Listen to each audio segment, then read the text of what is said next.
I grew up in Tacoma, just Washington State, just south of Seattle.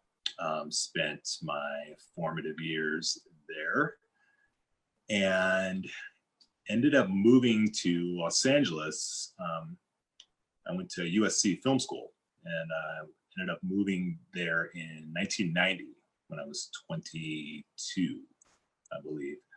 And so I was there in LA. I only really lasted in school for about a year, but ended up living in LA for 17 years. And most of that time I was in the health and fitness industry as a fitness trainer, and spent a few years as a competitive bodybuilder, natural bodybuilder. So spending 6-7 hours in a gym every day, working out twice a day and like living that lifestyle.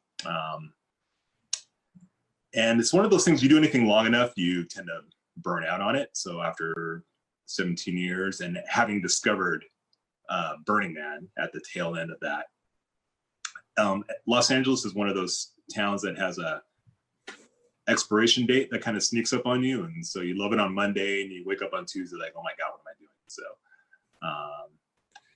So then I moved briefly to the Bay Area. I flirted with the East Bay for about 6 months, and it never quite took. I always felt like I was visiting and not living there. And so then I reached out to some San Diego friends I had made through the festival scene, through various, San Diego DCOM and Burning Man itself and such, and really solid connections and solid people, you among them, in San Diego.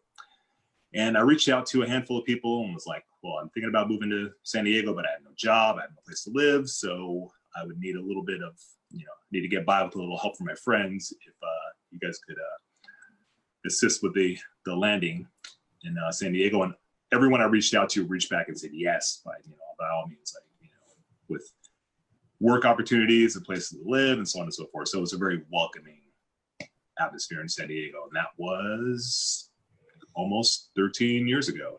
So I'm here now still, and loving it, living the San Diego dream. It's been good.